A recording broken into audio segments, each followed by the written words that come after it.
Madame, Monsieur, bonsoir et merci d'être avec nous. Le Parlement européen est la voix démocratique de l'Union européenne et il est essentiel que ses membres soient des exemples de transparence et d'intégrité. C'est pourquoi nous avons décidé de consacrer une deuxième partie à l'émission spéciale sur le scandale de corruption qui a éclaté au Parlement européen en décembre dernier. Il faut savoir que depuis, des lignes ont bougé au sein de cette institution. Les eurodéputés ont voté, il y a tout juste une semaine, pour la première fois, depuis un quart de siècle, une résolution qui condamne le non-respect des droits de l'homme au Maroc. Un pays tiers qui avait toujours été épargné lors des votes au Parlement européen, contrairement à l'Algérie et à l'Égypte, par exemple, deux pays tout aussi stratégiques et tout aussi importants pour l'Union européenne, mais qui ont fait le choix de ne pas user de lobbying ou de corruption, selon les observateurs. Dieu seul sait que le Maroc a tout essayé, et jusqu'à la dernière seconde, pour faire pencher la balance à son avantage, mais une grande majorité d'eurodéputés a dit son soutien à des journalistes et à des activistes actuellement emprisonnés au Maroc, comme le journaliste Omar Radi et l'activiste Rifin Nasser Zefzafi, ou sous la coupe de préjudices judiciaires, comme l'Espagnol Ignacio Sombrero. Il faut rappeler que l'engrenage du Maroc est né en 2011, quand s'est nouée la relation entre le député européen socialiste italien Pier Antonio Panzeri avec le royaume chérifien du Maroc. Aujourd'hui, sous les verrous, M. Panzeri, selon son avocat, reconnaît avoir participé à des faits de corruption et il reconnaît aussi avoir participé à une organisation criminelle et à en avoir été le dirigeant et que cette organisation aurait participé à des faits de corruption en lien avec le Maroc et d'autres pays. Contre cette reconnaissance des faits, M. Panzeri s'est notamment engagé à informer les enquêteurs sur le modus operandi, les arrangements financiers avec le Maroc et d'autres pays, les constructions financières, les bénéficiaires des structures mises en place, l'implication des personnes connues et non encore connues dans le dossier, en ce compris l'identité des personnes qu'il admet avoir corrompues. Cela veut dire que M. Panzeri va balancer des noms de personnes et des noms de pays. En contrepartie, selon le parquet de Bruxelles, en vertu de cet accord, la peine encourue pour ou par M. Panzeri sera limitée. Que pense le Parlement européen de cette repentance? Comment redorer le blason du Parlement à un an des prochaines élections européennes? Que peut faire le Maroc face à ces accusations? Des questions et bien d'autres, je les poserai à l'eurodéputée française Salima Yenbou du groupe centriste Renew, à l'eurodéputé grec Stelios Kouloglou du groupe de la gauche unie européenne et à l'expert international M. Ahmed Ben Saada, professeur et auteur de plusieurs livres sur les révolutions colorées. Stelios Kouloglou, bonsoir et merci d'avoir accepté mon invitation. Bonsoir. Madame Salima Yenbou, bonsoir et merci d'avoir accepté mon invitation. Bonsoir. Monsieur Ahmed Ben Saada, vous nous rejoignez depuis Montréal, au Canada. Bonsoir et merci d'avoir accepté mon invitation. Bonsoir et tout le plaisir est pour moi. Ma première question peut-être à Madame Salima Yenbou ou à Monsieur Kouloglou. Comme vous voulez. très bien, on va commencer avec vous, parce que ça fait longtemps que je n'ai pas eu le plaisir de vous avoir dans cette émission. Que pensez-vous de la repentance de M. Panzeri, l'ancien eurodéputé, et surtout, quelles conséquences sur les gens qu'il va vouloir protéger et ceux qu'il va vouloir dénoncer? Il ne doit pas faire cette erreur de choisir ce qui va protéger et ce qui ne va pas protéger. Parce que selon la loi est très stricte. Si on cherche, on voit que tu n'as pas mentionné quelqu'un ou quelque chose, tous les contrats tombent. Ça veut dire, et ça recommence avec toutes les accusations. Alors, c'est une méthode, une loi américaine qu'on reproduit ici, peut-être pour le bien, pas pour le mal, parce que quand même c'est trop difficile avec les gens qui sont tombés au crime comme ça, qu'ils dénoncent ou qu'ils disent la vérité. C'est une occasion.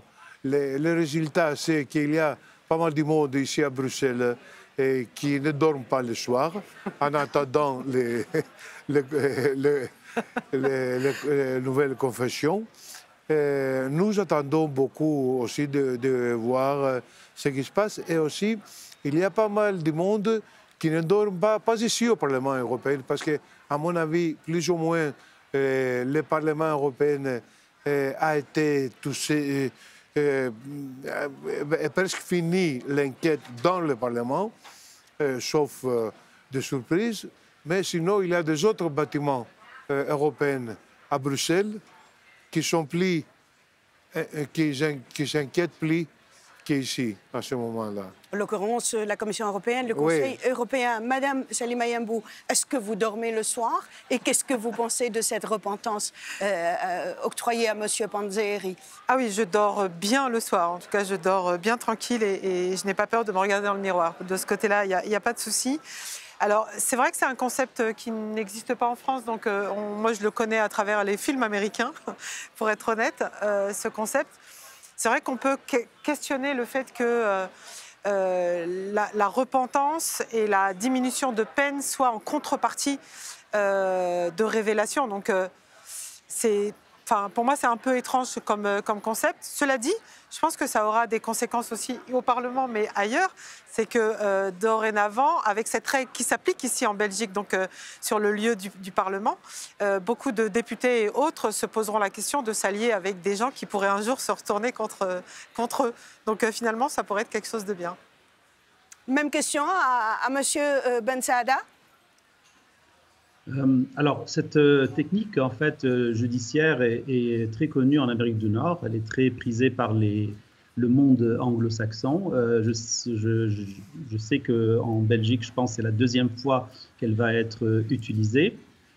Alors, ce qu'il y a à dire, c'est que, en fait, il y a des bons côtés et des mauvais côtés. Le bon côté, c'est de connaître, en fait, de réussir à avoir tous les tenants et les aboutissants de l'affaire, en dénonçant toutes les personnes qui sont impliquées. Mais de notre côté, il y a un problème d'éthique, c'est-à-dire pourquoi et comment et pour quelles raisons faire confiance à quelqu'un qui est déjà délinquant. Donc il y a déjà un problème d'éthique là-dessus. Et c'est ces deux aspects que, à mon avis, doivent tenir compte. Comme disait votre premier invité, le système est basé sur le fait que M. Panzeri va collaborer pleinement. C'est-à-dire, si la justice, en faisant des recoupements, il s'avère que M. Panzeri a menti ou dit la moitié de la vérité, tout le système tombe, en fait. Monsieur Ben Saada, je pose ma question suivante à vous aussi. J'ai dit que vous nous rejoigniez de Montréal, vous êtes Canadien, mais vous êtes aussi d'origine algérienne. Comment ont réagi les pays partenaires du sud de la Méditerranée et les peuples du sud de la Méditerranée à ce scandale de corruption au Parlement européen? Alors, c'était comme un tsunami parce que, en fait, de par l'histoire, les gens corrompus étaient plus vers le sud et le nord étaient des gens considérés comme des saints, comme des gens qui aiment la justice, les droits de l'homme, etc. Et on se rend compte maintenant dans le temple de ce qui doit être les droits de l'homme en fait, du comportement éthique, du comportement des élus, des peuples européens. On se rend compte qu'il y a aussi de la corruption et de la corruption très dangereuse. C'est pas juste du vol ou en fait, une question d'argent. C'est une question d'influencer le processus décisionnel d'un Parlement qui est censé porter les valeurs universelles qu'on lui donne. En fait, c'est des valeurs de justice, des valeurs de droits de l'homme, des valeurs extrêmement positives. Et là, ce qu'on voit, on voit qu'il y a au Parlement européen, il y a énormément de frasques, énormément de mensonges, énormément en fait, des valises d'argent comptant qui se trimballent dans les appartements.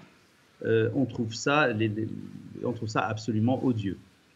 Monsieur Kologlou, qu'est-ce qu'il faut faire pour redorer le blason de cette institution qui est le Parlement européen à 1 an pratiquement des prochaines élections européennes? Il faut changer tout. Il faut changer toute la mentalité et toutes les règles qui concernent la transparence, en commençant par le Parlement européen jusqu'à la Commission.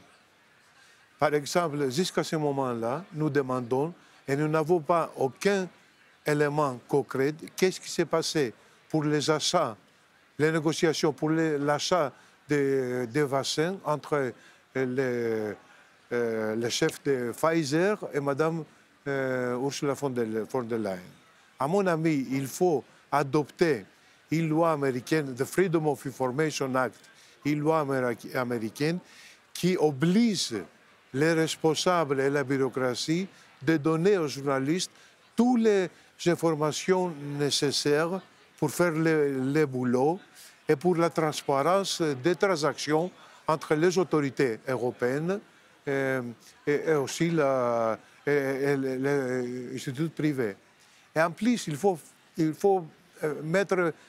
changer beaucoup de règles en ce qui concerne la transparence au sein du Parlement européen. Il faut que toutes les rencontres entre les députés et les lobbyistes qui soient annoncées dans le web, la page personnelle des eurodéputés, mais aussi des cadres de la Commission européenne, pour tout le monde. Il faut faire ça, parce que ici, c'est pas, à mon avis, par hasard, nous trouvons au centre de la tempête, mais en réalité, ce n'est pas ici la source et le centre de la corruption. Ce n'est pas dans notre immeuble, dans notre institution, qui malgré ces problèmes, est le plus clair, le seul lit, le plus transparent, mais pas transparent, pas assez transparent.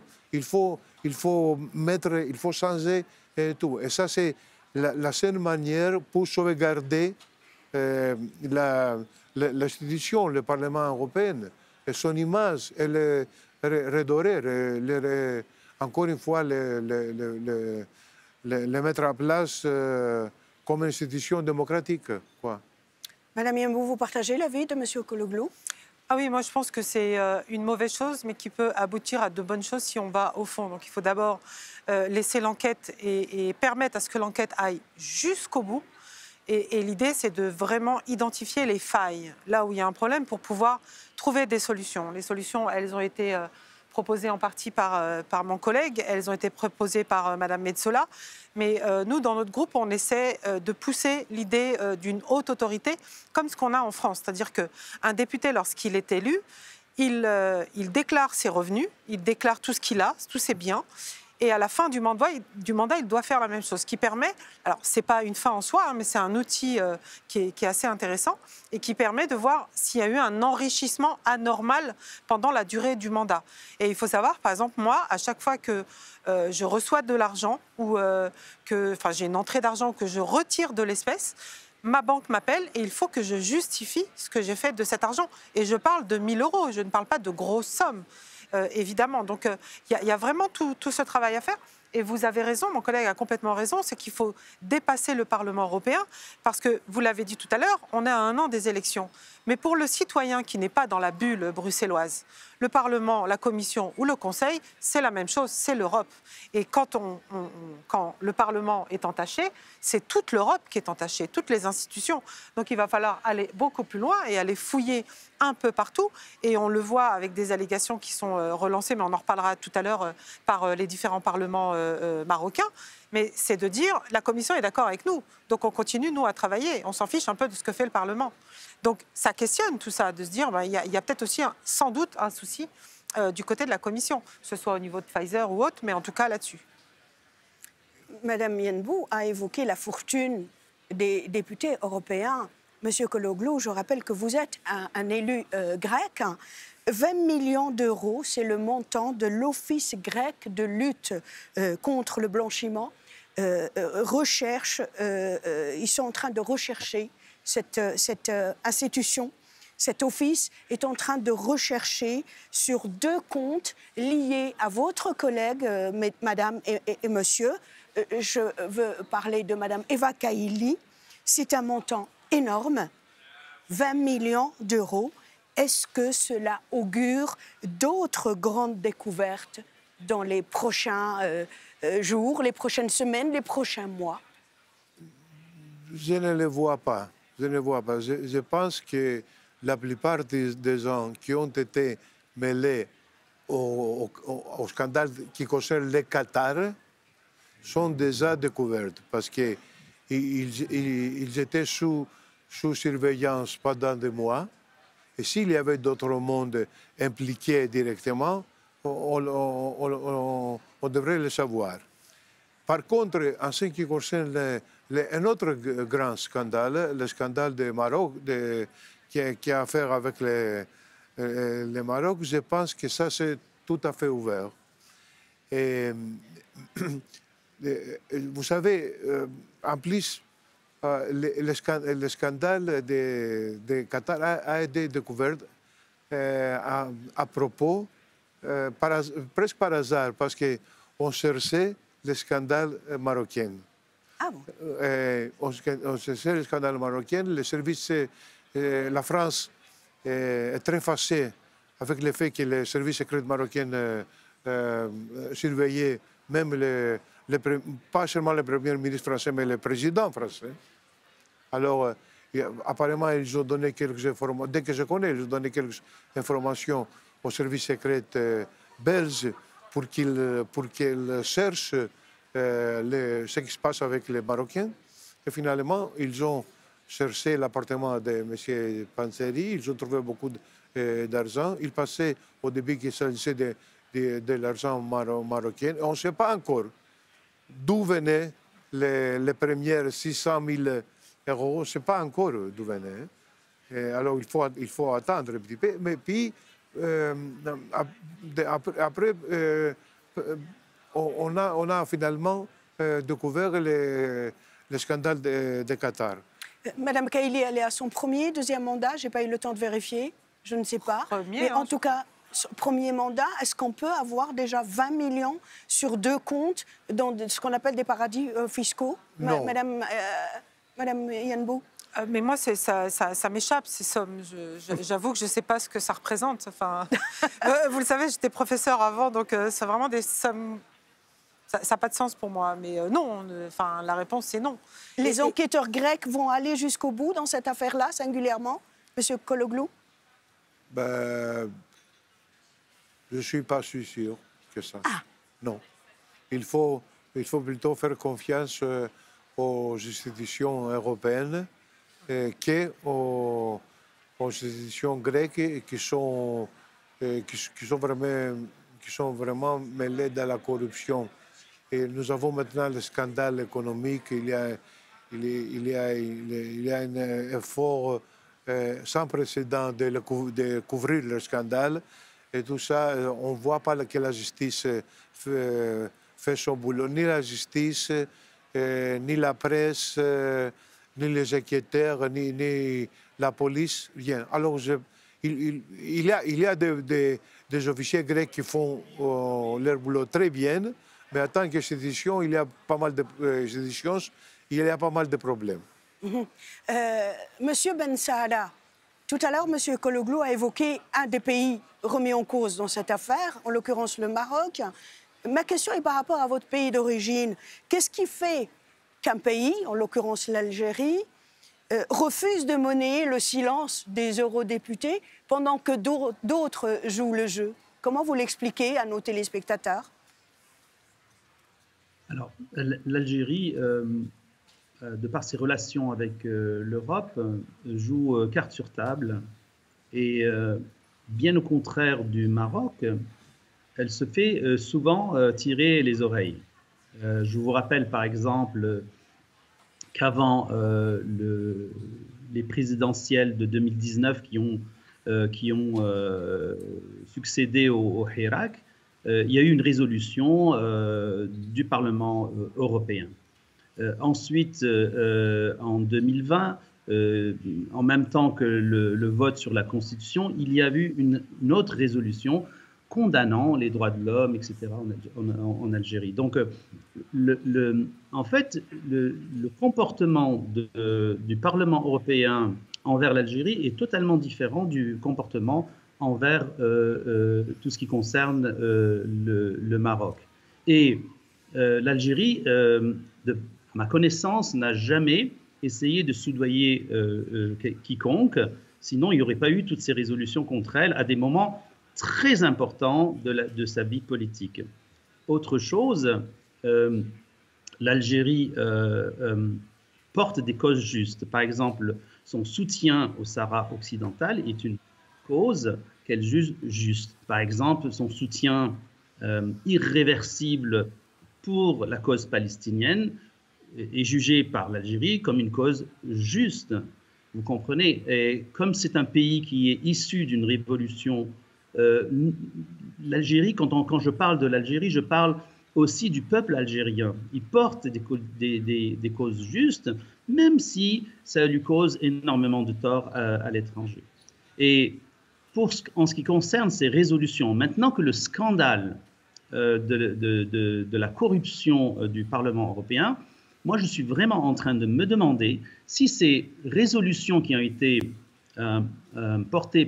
émises par le Parlement européen à des moments importants de la vie politique algérienne, s'il n'y a pas eu du lobbying par rapport à ça. Je vous rappelle que j'ai écrit 2 articles concernant ces résolutions où j'ai montré que les ONG qui ont appuyé cette résolution étaient tous, d'une manière ou d'une autre, financés par des organismes d'exportation de la démocratie, comme la National Endowment for Democracy, comme l'Open Society de George Soros, et j'en passe. D'accord? Bon, la liste est très longue. Pour répondre un peu à votre précédente question auquel je n'ai pas été invité à répondre, le grand problème du Parlement européen, c'est le nombre de lobbyistes. Vous savez qu'il y a un chiffre moyen autour de 25 000 lobbyistes permanents au Parlement européen, ce qui représente environ 35 lobbyistes pour chaque parlementaire, ce qui est énorme. Et vous avez parmi ces lobbyistes des organismes dont l'action malfaisante dans les pays du Sud a été maintes fois dénoncée. Donc, il y a quelque chose de pourri dans le royaume du Danemark et c'est maintenant le temps de faire le ménage dans les écuries d'Ogiès. Je vous garde pour une autre question, Monsieur Ben Saada. Je rappelle que vous êtes l'auteur de plusieurs livres sur ce qu'on appelle les révolutions colorées.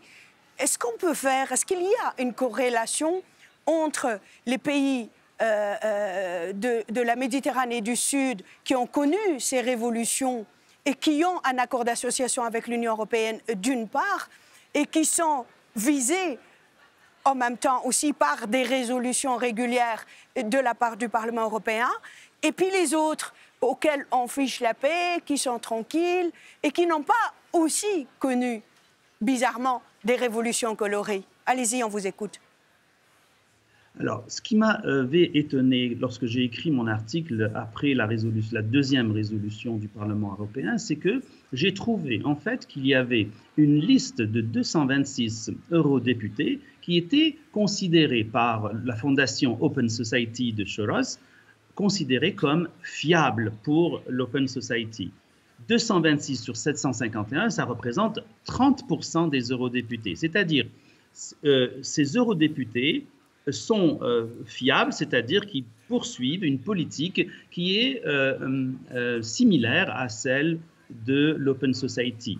L'Open Society a été impliquée dans les révolutions colorées depuis la Serbie en 2000, en Géorgie en 2003, en Ukraine en 2004, bien avant, une dizaine d'années avant l'Euromaïdan.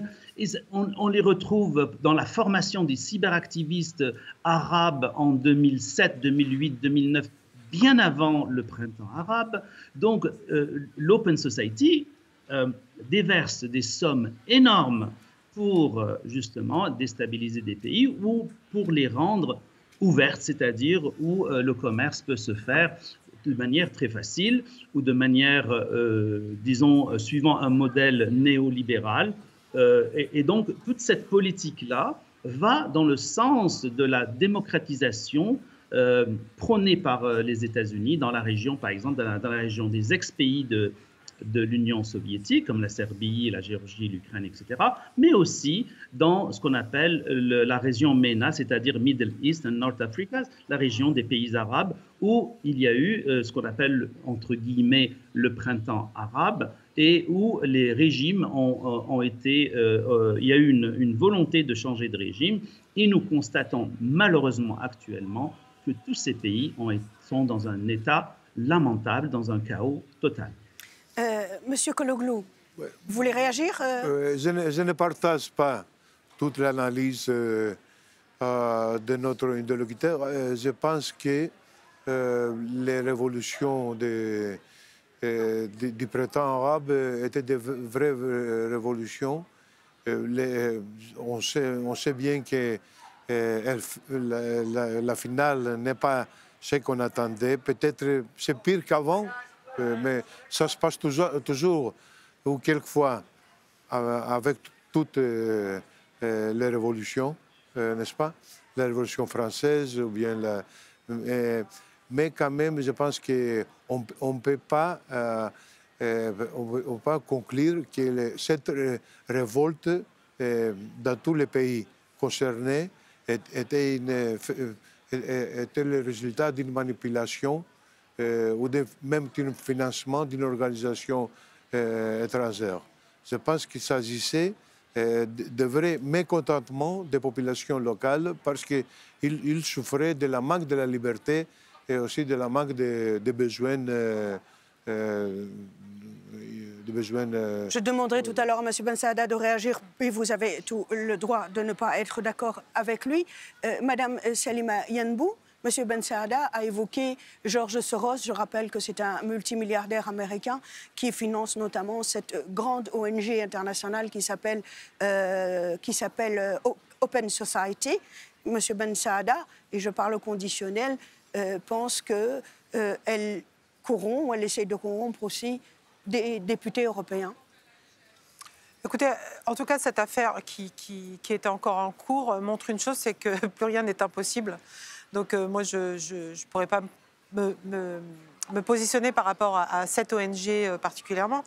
Mais je crois qu'au même titre que de dire que tous les députés ne sont pas corrompus, il y en a qui travaillent dur et qui travaillent énormément et qui travaillent pour défendre des valeurs. Au même titre que ça, il y a une grande majorité d'ONG Et je crois qu'il y a aussi une volonté de taper sur les ONG de manière générale, et ce n'est pas le cas là, c'est une ONG en particulier. Donc moi, je voudrais aussi défendre le travail des ONG qui, pour la grande majorité, est un travail honnête et dont on a besoin.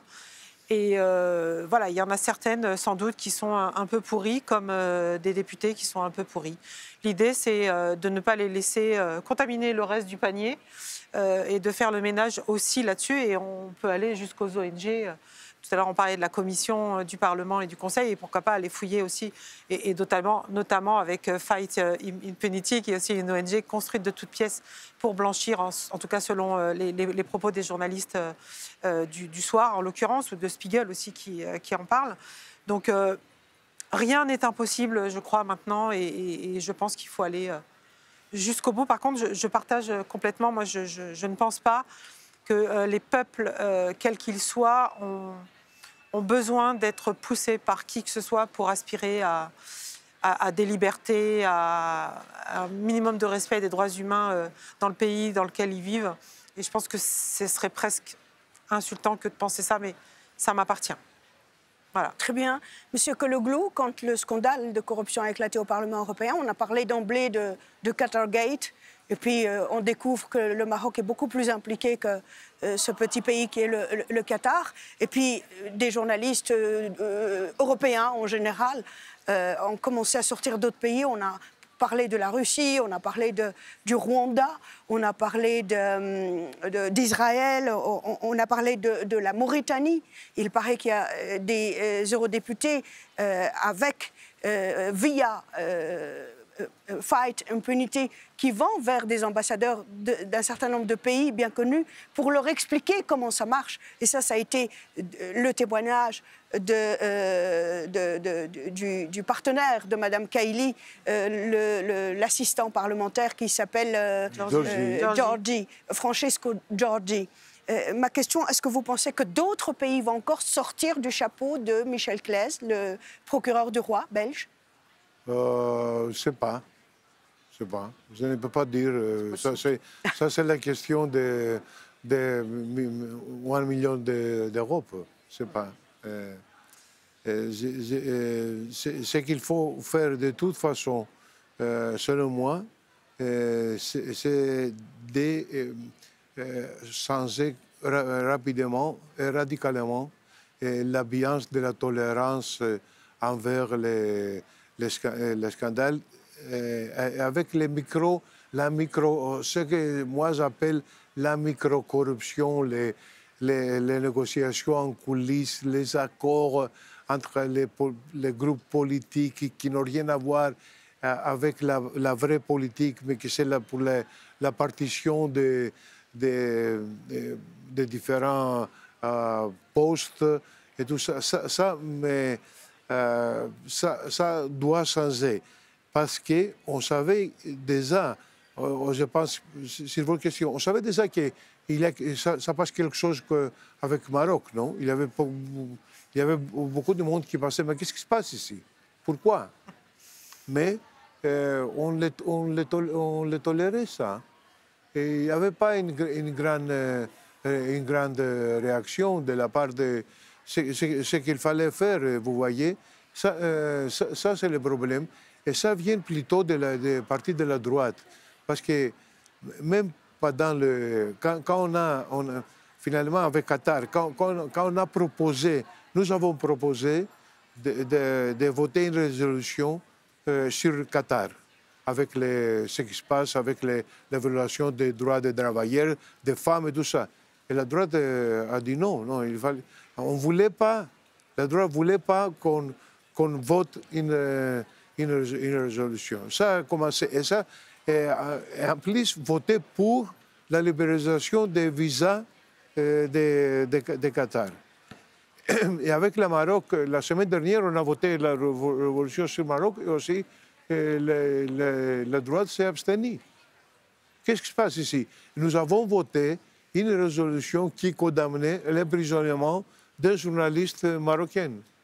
Ça, c'est pour tout le monde. Hein? On va parler de cette résolution à l'encontre du Maroc, mais avant, une question par rapport, centrale pour moi, en tout cas par rapport au Parlement européen. Madame Salima Yambou, est-ce qu'il faudrait donner davantage de pouvoir législatif au Parlement européen ou au contraire, il faut lui réduire de son pouvoir pour en même temps éloigner les lobbyistes et les corrupteurs? Alors, déjà, le Parlement européen n'a pas beaucoup de pouvoir législatif. Donc, si on leur retire déjà le peu de pouvoir législatif qu'il a, ça voudra dire plus rien. Et du coup, pourquoi est-ce qu'on existerait? On coopère beaucoup avec la Commission pour tous les processus législatifs. Mais ce que je pense qu'il est important de rappeler, c'est qu'en termes d'affaires étrangères, on n'a pas de pouvoir législatif. Et ces résolutions sont des résolutions qui n'obligent pas les pays tiers à quoi que ce soit. Après, qui ne sont pas contraignantes. Voilà, on n'oblige à rien, ce sont des recommandations. Et du coup, pour moi, ça serait vraiment compliqué de réduire encore plus le pouvoir législatif du Parlement, qui est déjà pas beaucoup. Mais vous avez raison, le problème, il est plus ailleurs. Et ça a été souligné par notre invité aussi, votre invité, pardon, c'est le problème des lobbyistes. Vous savez, quand on est revenu du Covid, je me souviens, quand on est arrivé dans les couloirs, on était limité à un député, le député et un assistant. Les couloirs étaient vides. Et ça faisait bizarre pour moi qui avait le premier mandat. Je suis arrivée, je dis mais ils sont où tous les gens? Et en fait, c'est là qu'on s'aperçoit du poids, même si on le sait. Monsieur Bensada en a parlé, 35 lobbyistes par député, mais ça se voit lorsque, après le Covid, on a interdit à tout lobbyiste de rentrer dans le Parlement. C'était vide, en fait. On a des grands endroits, des grands lieux, mais où il n'y avait personne. Et donc, il y a un vrai sujet. Moi, je sais que pour les lobbyistes, la plupart du temps, quand je travaille sur un sujet, c'est moi qui vais chercher sur le terrain, parce que les lobbyistes, c'est vrai que c'est assez péjoratif, mais il y a aussi des lobbyistes positifs, des gens qui nous aident à comprendre certaines choses. Alors, en culture, on en a beaucoup, par exemple. Et c'est moi qui vais vers les autres demander à un peu avoir d'autres points de vue pour enrichir ma réflexion et ensuite réfléchir. Donc, je pense que ça, il y a un vrai ménage à faire là-dessus. Monsieur Bensada, Madame Yambou parle de faire le ménage par rapport à l'accès de lobbyistes au sein même du Parlement européen. Le 16 mars 2020, Madame Marie Arena a reçu un nom, Rachid Mesli, il faut le garder en tête, qui aurait été un islamiste terroriste algérien pendant ce que les Algériens appellent la décennie noire. Il a été reçu, et Covid oblige, reçu par Skype seulement, il n'est pas venu ici. Et beaucoup d'observateurs, beaucoup d'experts, M. Bensada, font la relation entre Fight Impunity, qui a travaillé avec l'organisation à laquelle appartient M. Mesli, qui s'appelle Al-Karama, et qui a fait en sorte que ce monsieur a atterri ici au Parlement européen pour discuter des droits humains, je pense en Arabie Saoudite ou en Égypte ou en Algérie, en tout cas pas au Qatar ni au Maroc. Est-ce qu'il y a une relation, hein, monsieur Bensada? Alors, juste avant de répondre à votre question, parce qu'il ne m'a pas été donné l'occasion de répondre à vos deux invités. Mais très rapidement, comme ça on avance, parce qu'on n'a pas beaucoup le temps. Oui, allez-y. Parce qu'on ne peut pas avancer si on ne met pas de la chair autour de ce qu'on a dit, parce que j'ai parlé quelques secondes. Quand il y a des soulèvements populaires, le peuple se soulève. On n'est pas naïf pour croire que tous les millions de personnes qui sont dans les rues sont toutes financées. Ça, c'est pas acceptable comme raisonnement. Ce que je dis, c'est qu'il y a certains groupes, certaines ONG, que j'appelle des ONG locales, qui ont été financées depuis très longtemps et qui ont été instruites et qui ont suivi des cours, ce qu'on appelle la lutte non violente, qui a été développée par un certain docteur Gene Sharp, et qui a été mise au point par les activistes de Tpor dans un centre qui s'appelle le Centre Canvas. Et ce Centre Canvas lui-même, vous allez chercher sur Internet, forme des cyberactivistes dans le monde entier, de tous les pays où il y a des problèmes, parce que La technique ne fonctionne que s'il y a des problèmes dans les pays. C'est sûr que dans les pays qui ont été touchés par le printemps arabe, il y a un déficit de démocratie, il n'y a pas de droits de l'homme, tous les problèmes sont là. Très bien, je pense que l'idée est claire. Monsieur Ben Saada, répondez à ma deuxième question. Alors, votre deuxième question. Al-Karama est une ONG basée en Suisse qui regroupe certaines personnes et qui est financée par un certain Al-Nouaimi. Al-Nouaimi est un citoyen qatari du Qatar et qui, en fait, a été placé sur la liste noire des États-Unis parce qu'il a été accusé de financer le terrorisme international, en particulier Al-Qaïda. Le monsieur qui a été reçu et qui appartient à Al-Karama, donc, fait aussi partie d'une organisation qui s'appelle Rachad et qui regroupe en fait des anciens membres du FIS algérien, du Front islamique du salut, qui a été à l'origine de la décennie noire en Algérie et qui ont été partie prenante du Hirak. Et parmi les groupes que j'ai ciblés dans mon dernier livre, il y a les islamistes de Rachad, il y a les ONG dont j'ai parlé et un autre groupe dont il n'est pas question il n'est pas important de parler maintenant. Mais c'est sûr que cette personne qui représentait Al-Karama représente une fondation qui est liée d'une manière ou d'une autre à l'islamisme international. Et le fait de la voir au Parlement européen, c'était quand même assez étonnant. Je pense que Madame Maria Arena devrait se renseigner sur les personnes, sur les organismes, avant de les inviter. Et c'est ce que je disais tout à l'heure, c'est-à-dire qu'il y a énormément d'organismes dont il faudrait savoir leur mode de financement, qui les finance, quels pays sont derrière, etc. Et à ce moment-là, le Parlement européen pourra travailler de manière sereine. Donc plus de vigilance. Depuis tout à l'heure, M. Kologlou faisait allusion à la fameuse résolution à l'encontre du Maroc. Le Maroc qui n'a pas connu ce genre de résolution depuis un quart de siècle. Comment vous expliquez le fait qu'une grande majorité d'eurodéputés ont voté pour cette résolution? Ils ont voté ou non? Une grande majorité a voté. A voté. Pour. Bon, après le choc de Qatar Gate, c'est difficile de ne pas voter. Une violation claire des droits de l'homme, de la liberté d'une personne qui fait son travail en tant que journaliste. Alors ça ne m'étonne pas du tout. Parce que quand même, la situation a changé après le Qatar. Avant, c'était le business as usual. On a voté 41 fois contre Venezuela, contre Maduro, mais jamais, presque jamais contre l'Arabie Saoudite, par exemple. Ça doit changer.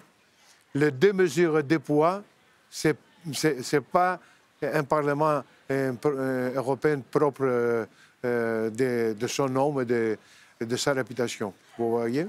Et ça-là, il faut changer. Votre avis par rapport à cette...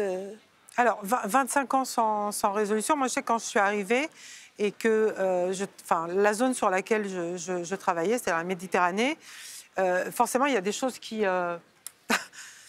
on se dit, il y a quelque chose qui est un peu étrange. Il y a des choses bizarres qui se passent dans ce Parlement.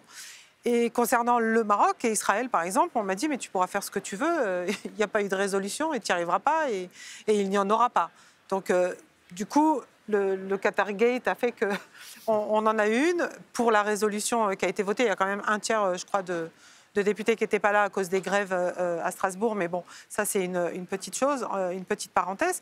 Mais oui, depuis le départ, il n'y a pas besoin de discuter très longtemps pour savoir que il y a des pays sur lesquels on pouvait taper, entre guillemets, facilement, et d'autres sur lesquels il était impossible, ou contre lesquels il était impossible de faire des résolutions.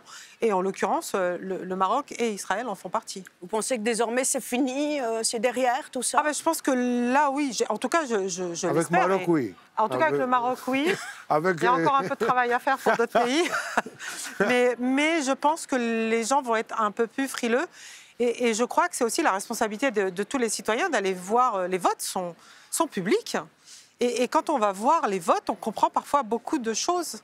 Et moi, je sais qu'il m'est arrivé d'avoir des réactions, d'entendre des choses qui me surprenaient.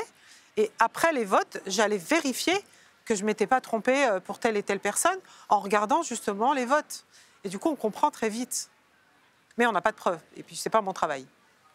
Voilà. Monsieur Kologlou, quelle grille de lecture concernant la réaction du Parlement marocain, hein, parce qu'il a réagi à votre résolution. Je sais, vous avez pris connaissance? Je ne suis pas au courant. Je vous l'ai envoyé en dernière minute. Hein, toute la presse marocaine en parle. Peut-être, monsieur Ben Saada, vous avez pris connaissance de la réaction du Parlement marocain par rapport à la résolution du Parlement européen? Oui, en fait, le Maroc se considérait comme l'enfant gâté du Parlement européen, tout comme l'État d'Israël. Et là, il se voit, en fait, avoir poursuivi par une résolution qui est tout à fait nouvelle dans sa façon de voir et ses relations avec l'Union européenne.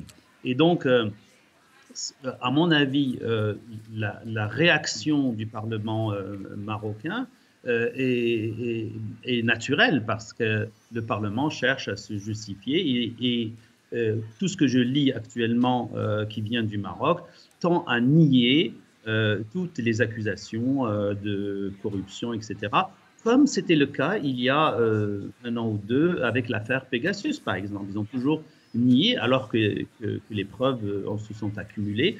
Le Maroc est connu pour ces choses-là, c'est-à-dire l'utilisation de logiciels espions pour espionner les plus hauts cadres des États européens et même ailleurs, comme en Algérie par exemple, des hauts cadres ont été aussi espionnés, mais aussi la corruption pour faire valoir ses droits supposés sur certaines parties. Je vous rappelle qu'en 2019, il y a eu un accord entre l'UE et le Maroc qui incluait le Sahara occidental. En fait, c'est buesque, ça n'a pas de sens. Le Sahara occidental est encore un territoire inscrit à l'agenda de l'ONU et le Maroc n'a pas le Sahara occidental n'est pas la possession encore. En fait, le Maroc n'a aucun droit actuellement sur le Sahara occidental. Et que l'Union européenne fasse un accord en incluant ce territoire, c'est absolument impensable. Monsieur Kologlou, d'un mot, la réaction du Parlement marocain, selon la presse marocaine, a consisté à dire qu'au fond, le Parlement européen est un organe législatif dont les relations avec le Maroc ne sont pas contraignantes, donc vous ne les intéressez pas. L'essentiel pour eux est que la Commission, les relations avec la Commission, qui est l'organe exécutif, que ces relations-là sont très bonnes. Et la preuve est que Joseph Borrell, la semaine dernière, je pense, a effectué une visite pour leur dire combien le Maroc est un partenaire d'exception pour l'Union européenne. Voici en gros ce que disent les parlementaires et que pour eux, c'est de l'acharnement médiatique et juridique sans plus. Écoutez, pour un parlementaire de dire que notre Parlement ne m'intéresse pas du tout, ce n'est pas une très bonne chose à dire. Hein. Et quand même, de l'autre côté, mais si on est très cynique, on peut vraiment conclure qu'il faut travailler avec la Commission européenne parce que la Commission européenne est très amicale, encore une fois, et tout ça. Et c'est vraiment le cas. Et à mon avis, M. Borrell est une catastrophe à ce moment-là. Et il ne peut pas. C'est pas lui qui peut conduire la politique extérieure de l'Union européenne. Ni même d'Espagne, ni même de Qatar, je ne le pense pas, d'un petit pays. Et alors, et pour ça, les confrères marocains sont sûrs qu'il va continuer business as usual sans en tenir compte les valeurs européennes. Salima Yembou. Oui, moi je trouve ça aussi très ubuesque et je me dis qu'il y a un problème de compréhension sur la fonction de député. On est les élus du peuple, donc forcément on a un poids très important et même plus important que la commission, puisque nous on est élus. Et pas les gens qui travaillent à la commission. Il y a des fonctionnaires, il y a des gens qui sont adoubés par nous d'ailleurs, puisqu'on nous demande notre autorisation pour être commissaire. Donc je pense qu'on est au centre. Et puis nous, on est là pour défendre le droit des citoyens. Donc on le défend jusqu'au bout, le droit des citoyens, les droits humains et le droit à l'information. Et c'est ce que nous faisons. Et au-delà des allégations de rejet par rapport à la commission, etc., de dire que c'est la faute, parce que c'est aussi les allégations qui sont données, en tout cas les arguments, que ce serait la faute aujourd'hui de la France, comme pour Ceuta, la résolution Ceuta, c'était la faute de l'Espagne. Aujourd'hui, ce serait un complot qui vient de la France. Enfin, non, on n'est pas manipulé par la France pour nos résolutions. On est bien libre. Et, on rappelle juste la résolution, hein, la toute dernière, qu'est-ce qu'elle dit ? Elle a dénoncé le non-respect des droits de l'homme au Maroc. Elle a appelé à la libération du journaliste qui est emprisonné, qui s'appelle Omar Radi. Elle a demandé à cesser de harceler celui qui est sous procédure judiciaire, qui est espagnol et qui est un confrère, monsieur... Ignacio Sombrero, et puis il y a aussi l'autre Marocain qui est activiste politique et qui est du RIF marocain et qui s'appelle Monsieur Zefzafi. Voilà ce que comporte en gros. Il y a cette résolution, il y a le problème de l'accord de pêche, il y a d'autres boulets au Maroc, je pense au prix Sakharov qui... Il paraîtrait, il devait aller à cet activiste politique du Sahara occidental qui est emprisonné au Maroc. Jusqu'où peut aller l'Union européenne pour sanctionner en vrai, au fond, le Maroc? Est-ce qu'on peut aller comme elle fait elle a tenté de faire avec la Chine ou comme elle fait avec la Russie? C'est-à-dire geler les avoirs de certains responsables politiques, puisque vous avez ici au Parlement européen aujourd'hui, depuis 2 ans, le pouvoir de sanctionner non plus des États, mais plutôt cibler des personnes physiques et des sociétés, Monsieur Kologlou. Écoutez, non, je ne pense pas qu'il faut, sauter d'un côté à l'autre comme ça. Ça veut dire avec une position de la tolérance complète à tout ce que le Maroc faisait, et maintenant sauter à une politique très agressive. Mais il faut quand même, tout en respectant les valeurs et les règles européennes, d'appeler le Maroc de respecter les droits de l'homme dont nous respectons ici au Parlement européen afin de maintenir et d'améliorer nos relations. C'est ça la question. Tandis que les Marocains, et ça apparemment c'est ça que le Parlement marocain nous dit indirectement, sont très relaxés et très satisfaits des relations comme ça que la Commission ne fait pas, et le Parlement européen aussi, ne font pas leur boulot. Leur boulot, c'est évidemment d'améliorer les accords commerciaux et économiques avec les pays, les tiers pays, mais tout en respectant quelques règles et pas suivre la politique d'une manière si cynique comme la politique des États-Unis. Parce que, comme notre locuteur nous a rappelé, il y a 2 ans, il y avait un accord entre les États-Unis et le Maroc. Le Maroc a reconnu Israël, l'État d'Israël, et les États-Unis ont reconnu la souveraineté marocaine sur le Sahara occidental. C'est ça. Et c'est pour ça. Et nous, en tant qu'Européens, nous suivons toujours la politique américaine. Ce qu'il dit Washington. Washington est contre le Venezuela, nous sommes contre. Après, ils améliorent, nous ne disons rien. contre les Saoudis, mais après que Biden améliore les relations avec Bin Salman, le prince héritier, nous aussi. Ce n'est pas comme ça. Il faut quand même développer une politique extérieure autonome, indépendante, basée sur les droits, sur les valeurs européennes. C'est pour ça que je vous disais que M. Borrelli n'est pas capable de faire tout ça. Voilà une très belle conclusion. Un mot de conclusion, M. Ben Saada? Juste pour dire quelques mots par rapport à votre dernière question, le Maroc et Israël, qu'on a cité tout à l'heure, doivent être des pays comme les autres, c'est-à-dire quand ils commettent des erreurs, ou qu'ils fassent des ententes commerciales, qu'ils soient traités comme tous les autres pays du monde. Et il ne faut pas qu'ils soient des enfants gâtés de l'Union européenne.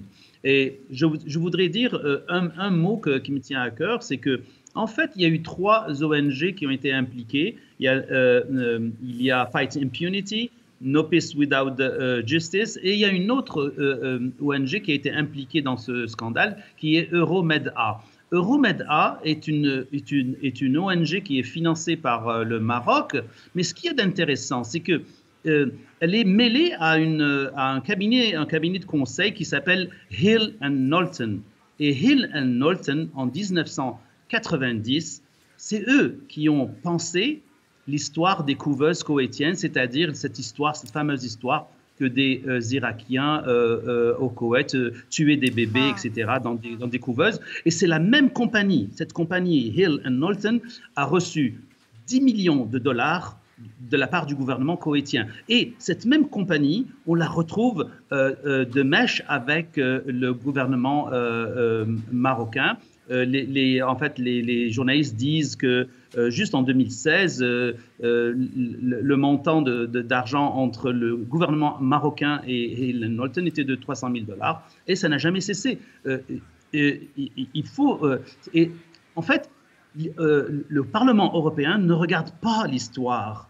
Ce sont des faits qui ont été prouvés et on les retrouve maintenant, puis on fait comme si de rien n'était, parce que ce sont des sociétés américaines et parce qu'on suit la politique américaine, comme l'a si bien dit votre invité. Et ce qu'on voit actuellement en Ukraine, dans le conflit entre l'Ukraine et la Russie, les intérêts des peuples européens on ne tient pas compte de ça. On tient compte surtout de la position américaine. Très bien. On n'a plus le temps. Un dernier mot à Mme Yenbou.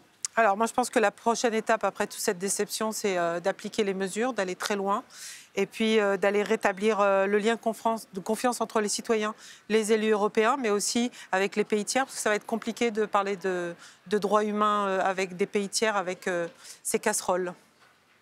Voilà.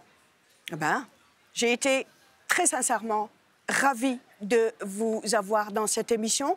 J'espère vous réinviter très prochainement. Madame, Monsieur, cette émission s'achève. Merci de l'avoir suivie. Au revoir.